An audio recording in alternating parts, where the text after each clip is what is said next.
Тука сум да ги поддржам нашите соактивисти, колеги кои што се борат за животна средина на цела територија на Република Македонија. Ова е одличен момент сега да притиснеме за институционално да се решат проблемите кои што постојат во државата преку обезбедување на буџетски средства, директни буџетски средства, кои што би значиле многу и конкретни и би имале конкретен ефект врз загадувањето кој што го има во државата. А загадување во државата има многу. Ќе ви кажам дека според некоја статистика во земјите во нашиот регион и во Европската унија се трошат од прилика 1,5 до 3,5% од GDP на заштита од загадување. Кај нас овој процент моментално како што е издвоен со буџетот изнесува околу 0,45 од GDP, од проектираниот GDP за 2017. Ова е скандалозно малку. Ова е многу зимаме, ништо не даваме назад. Но ова ќе ни се врати. Овде сме да го промениме ова. Случаите кај што имаме загадување, имаме рекордни рушења, имаме рушење на рекорди во аерозагадување. Имаме 16 жешки точки. Моментот со Рашче и хромот кој што е закана за Скопје, цело Скопје пие вода таму. Па ќе се поврзам со родници во југоистокот. Ќе добиеме 76 типови на Рашче ефект во југоистокот, односно ќе немаме храна. Ќе треба да увезуваме храна, ќе мора да трошиме екстра средства на заштита, на социјални трансфери. Значи, ако не давуваме сега во поглед на заштита на средината кој што ни е клучна.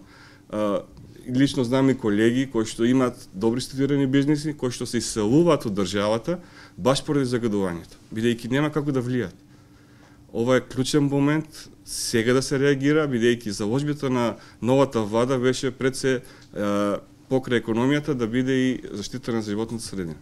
Апелираме до премиерот Заев да си ги исполни ветувањата и тука сме ние да помогнеме во врска со тоа. Значи, ќе посочиме конкретни чекори, активности, секаде каде што мислиме дека може да се направи повеќе и треба да се направи повеќе, тоа да биде издржано и конкретно прецизирано. Но и да има временски рокови, бидејќи ако денес сега не постапиме, не бидеме активни, утре ќе биде касно. Државата ни е премногу загадена, сите овие инвестиции ќе бидат за џабе, субвенции, инвестиции, туризам, се ова ќе биде за џабе.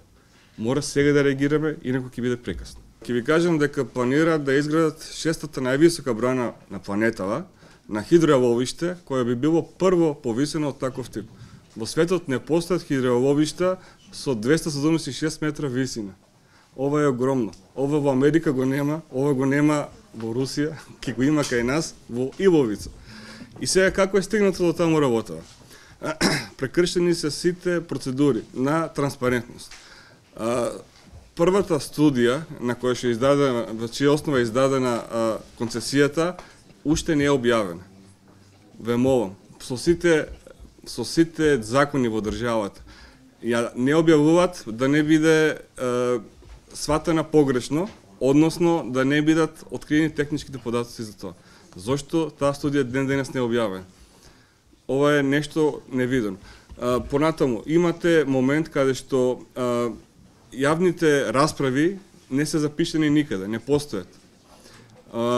Имате стратешка оценка која што не е дискутирана никаде. Таа е издадена во 2016 во август, но никаде нема никаков фидбек за неја. Никој не знае што и каде и како. Сите овие параметри внатре што стојат се директно спротивни на локалните на леап плановите во општините, значи директно спротивни, но без разлика на тој факт, тие продолжуваат понатаму како позитивни. Внатре во самите студии постојат многу предпоставки. Земени се податоци како примери од други земји и не се спроведени истражувања на терен со цел да се добијат вистински податоци. Па тие комплетно го замеруваат фактот дека Македонија е трусно подрачје, дека ваквите проблеми многу ќе бидат мултиплицирани, бидејќи такви објекти се капитални објекти кои што не може секој да ги изгради. Посебно не ако претходно не се изградени. Ова е експериментално нешто што ќе го прават кај нас. За ова треба многу повеќе да се збори отколку што ден денес ние знаеме. И се уште ги кријат документиве. Ве молам, се уште не се објавени договорите за концесии. Ова се правни документи кои што се завршени пред години. Тие се уште не ги даваат и денешна власт не ги дава. Несватливо. Значи, тука мораме да притиснеме, да реагираме. Сите овие работи внатре во самата содржина имаат проблеми со постапките, значи како се добиени тие концесии. Еден дел од тие концесии имаат прескокнување на битни информации во рамките на самите студии. Значи таму е наведено ограничување дека не е дознато, не е познато, ќе се иде со предпоставки и на крај ќе видиме како тоа ќе заврши. Ве молам, вакви објекти не се прават на предпоставки, не се прават на додадени покасни информации, се прават пред тоа, не после тоа.